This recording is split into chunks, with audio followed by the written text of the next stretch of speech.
राजस्थान में लोकसभा चुनाव संपन्न होने के बाद अब बीजेपी के अलावा फोकस राज्य की 5 विधानसभा सीटों के उपचुनाव पर है, जहां बीजेपी को इन 5 सीटों पर पिछली बार हार का सामना करना पड़ा।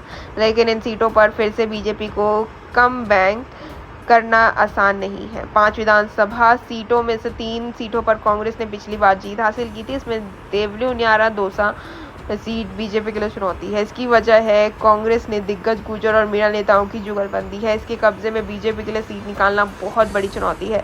दौसा और देवली उनियारा विधानसभा सीट पर कांग्रेस नेता सचिन पायलट का बड़ा दबदबा है। वहीं देवली से सांसद हरीश मीणा तो दौसा से मुरलीलाल की अच्छी पकड़ है। देवली उनियारा के विधायक और सचिन पायलट के करीबी हरीश मीणा के इस लोकसभा चुनाव में टोंक से चुनाव जीतकर सांसद बने हैं। अब देवली उनियारा सीट पर उपचुनाव होंगे। ऐसे में माना जा रहा है कि देवली उनियारा सीट पर सचिन पायलट और हरीश मीणा की पसंद से ही कांग्रेस उम्मीदवार उतारेगी।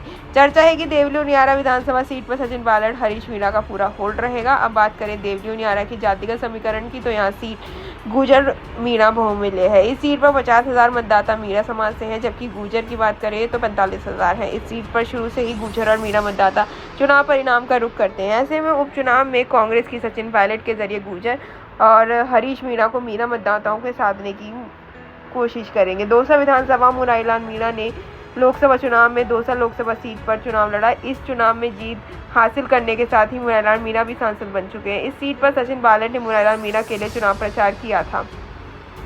राजस्थान में हाल ही में लोकसभा चुनाव संपन्न हुए हैं। इस दौरान 5 विधानसभा सीटों के विधायकों ने लोकसभा चुनाव लड़ा और जीतकर सांसद बने। अब इन 5 विधानसभाओं पर जो है वो सीट खाली है और अब उन पर उपचुनाव होंगे।